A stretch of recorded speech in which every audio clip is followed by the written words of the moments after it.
नमस्कार सभी मित्रों को।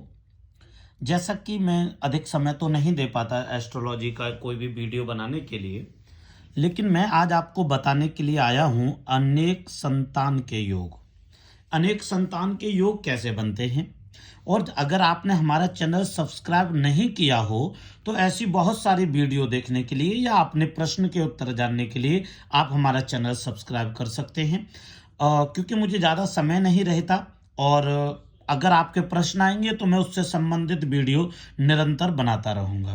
तो आप हमारा चैनल सब्सक्राइब जरूर करें, जिससे कि आपको सभी प्रकार की वीडियो प्राप्त होती रहें।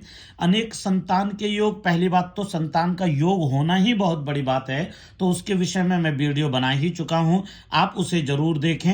उसकी लिंक मैं डिस्क्रिप्शन में भी दे दूंगा।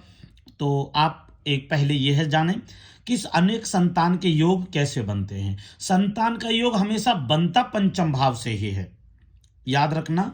संतान का योग बनता हमेशा पंचम भाव से है। पंचम भाव अच्छा है तो संतान का योग निश्चित होगा।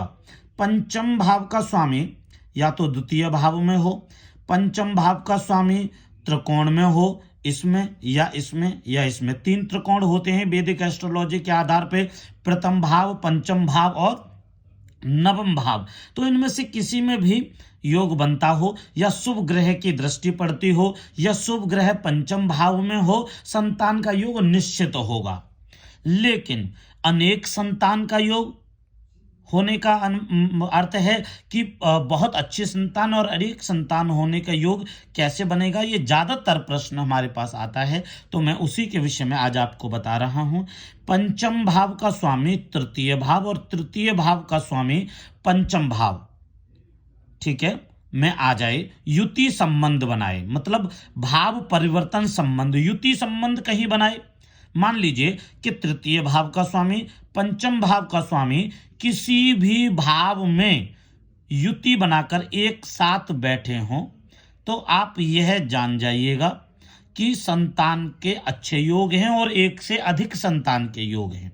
ठीक है, अनेक का मतलब 100-200 का नहीं होता है, एक से अधिक संतान के योग। ठीक है, तृतीय भाव और पंचम भाव के स्वामी की कहीं भी युति हो, या तृतीय भाव और पंचम भाव दोनों ही भाव परिवर्तन करते हो, पंचम भाव का स्वामी तृतीय भाव में चला जाए और तृतीय भाव का स्वामी पंचम भाव में चला जाए। अगर देखें तो कैसे, मान लीजिए कि यहां हो गए 5, 6, 7, 8, 9, 10, 11, 12, और यहाँ एक राशि 2, 3 और ये 4। अब कैसे भाव परिवर्तन हो, यहाँ का स्वामी जो शुक्र है वो पंचम भाव में आ जाए, और यहाँ का स्वामी जो बृहस्पति है वो तृतीय भाव में आ जाए। तो दोनों के ही बहुत अच्छे भाव परिवर्तन से हम जानेंगे कि बहुत अच्छा योग बनता है। या फिर आप मान लीजिए तृतीयेश और सप्तमेश का दृष्टि संबंध हो। तीन प्रकार के संबंध होते हैं। एक तो होता है युति संबंध, जो कि एक साथ बैठते हैं भावों के स्वामी, तो युति संबंध बनता है। दूसरा होता है भाव परिवर्तन संबंध, भाव परिवर्तन संबंध। और तीसरा होता है दृष्टि संबंध। तो मैंने आपको युति पढ़ा दिया, भाव परिवर्तन पढ़ा दिया, अब है दृष्टि संबंध। पंचम भाव का स्वामी तृतीय भाव के स्वामी से दृष्टि संबंध बनावे, पंचम भाव का स्वामी तृतीय भाव के स्वामी से दृष्टि संबंध बनावे, तब भी एक से अधिक संतान के योग बनते हैं।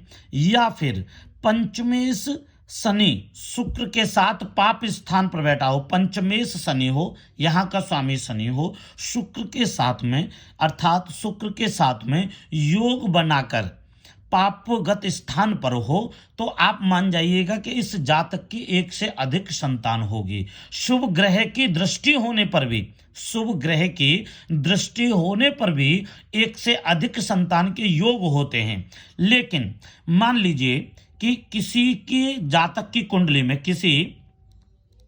किसी जातक की कुंडली में अधिक संतान के योग हों, अधिक संतान के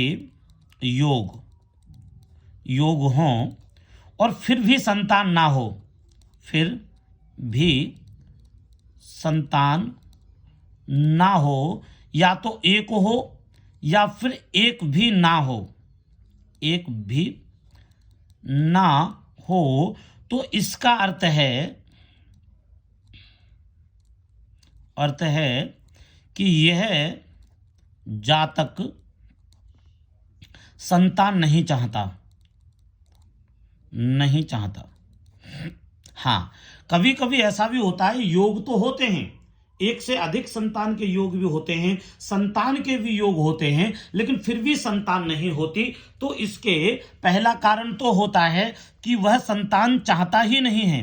दूसरा कारण होता है कि जीवन साथी में से किसी एक व्यक्ति का स्वास्थ्य अच्छा नहीं है। अगर दोनों का स्वास्थ्य अच्छा है और वो संतान चाहते हैं तो उनको संतान जरूर होगी, इस योग के आधार पर जो मैंने आपको पढ़ाए हैं। लेकिन मान लीजिए कोई संतान चाहता ही नहीं है, तो अब कोई संतान चाहता ही नहीं है तो उसे संतान कोई भी जबरदस्ती नहीं दे सकता। और अगर मान लीजिए स्त्री को ही कोई समस्या है संतान से संबंधित, तो भी संतान होना संभव नहीं होता। इसीलिए स्त्री अगर स्वस्थ है, दोनों ही संतान चाहते हैं, तो निश्चित ही इन योगों में उनको संतान होगी और एक से अधिक संतान अवश्य प्राप्त होगी।